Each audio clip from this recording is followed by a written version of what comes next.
All right, well, let's get things going in the kitchen today. It's going to be a fun show. Sounds good. We are in the kitchen. We are getting things going with our fabulous Apana from the Village Tavern, and you are making a fish fry, and it involves 3 bottles of Dos Equis beer. It does. And first of all, I'd give my dollar to charity. Oh my goodness.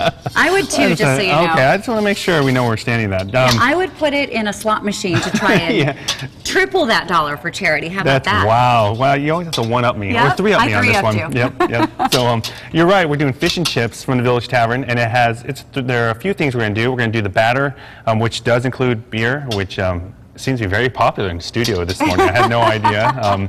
Also, yes, you did. You had an idea before you got here. And there's a seasoned flour that we also utilize for that. And then I'm going to show you how to make some tartar sauce, because you can't have fish and chips without tartar sauce. Right. And then we'll go ahead and make the whole shebang. And this is on the menu all the time, right? It is on the menu all the time. So there's a lot of things, you know, when you come in, it's a personal favorite or something. Right. So or it might be a special, but this time, lunch or dinner, anytime, come on in and enjoy. All right. So, okay, so what I did is I took my handy-dandy cereal bowl from home, and we're going to go ahead and mix this up. Well, you know, you do this mostly because, especially when you're making some kind of batter or anything like that, you want a big bowl so it'll distribute evenly. Right. You don't want any clumps. But we're going to throw a little white pepper in there. Got it. And we have just a little bit of baking powder. Got it. We have some kosher salt. We have some Cajun seasoning. Oh, so is this going to be spicy, or what's you know what? It's going to have a hint of spice, and then we're going to use Dos Equis. No, I'm sorry. This is for the ingredients. So if you want to pour that in there for me, I'd really appreciate it. Oh, it smells really good. Oh, yeah. So, and we're going to have some flour in there as well.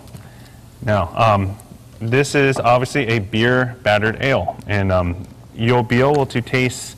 You know, a lot of fish and chips, they're going to use soda water in with flour. That's the basic premise behind this. Okay. That's why this kind of adds some flavor, and it also gives us the carbonation for the batter itself.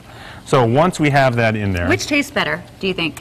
You know what? Or are they both totally different? And they're I kind of like this one because you will taste the beer. Okay. You know, just a little bit, but you know, and one thing about it is, we add a seasoned flour onto it. For one, to still add some more flavor to it, and it also gives you that nice, thick, crunchy outer shell that you want from a fish and chips. You know, everyone knows that I'm not real fond of fish. However, I am fond of fish and chips. Really? Why is that? I think my dad, he used to take me as a kid. We would go to, I don't remember the name of the place in California, so, and I used to actually have, at McDonald's, I used to drive through and get fish sandwiches. Oh, yeah, okay, well, then that's fair. I don't know if I'd eat that now, but. Oh, well, you know what, it's funny, I think once you dip anything into a fryer, it always seems to taste better. Yeah, you know, butter, and the cheesecake. fair is coming up, so I'll have to really put that to the test. Now, a couple things about the batter, and I do want to let everyone out there know as well.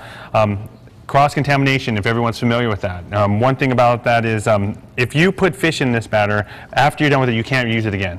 You cannot use it again. So what you want to do is, if you don't plan on using all of this, what I would do is just take about half the batter, use that for your fish and chips that you're going to serve at that time, and then use it the other portion next time around. Same thing for the flour. I see what you're saying. Because you don't want to put, you know, once I put a piece of fish in this, the entire thing's been somewhat contaminated with fish. Okay. So be careful. So the more that you mix this, the lumps are going to go away, or should you I get in there and sort of crush them up? You're just going to have to beat it and let your hand get tired.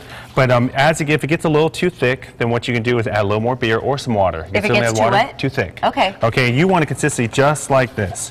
You know, it's a little bit on the thick side. Kind of looks like pancake batter. Right. Very close. How many is this going to serve? Because this really is a big bowl. Now this is a big bowl, and it's probably going to serve. You could probably make about 10 orders if you wanted to. This will hold. The batter will hold for about 4 days. Okay. So you know, and for me, it just seems like probably because my wife only lets me cook for large groups. Right. I always seem to have that large group mentality. We're still waiting to be part of that large group. Yes. Where you cook for us.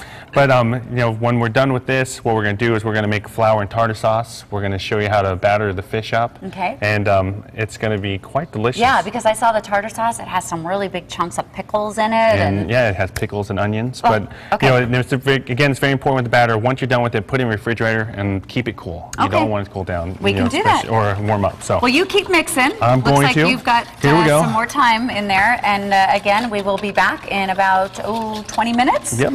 To continue with our fish fry.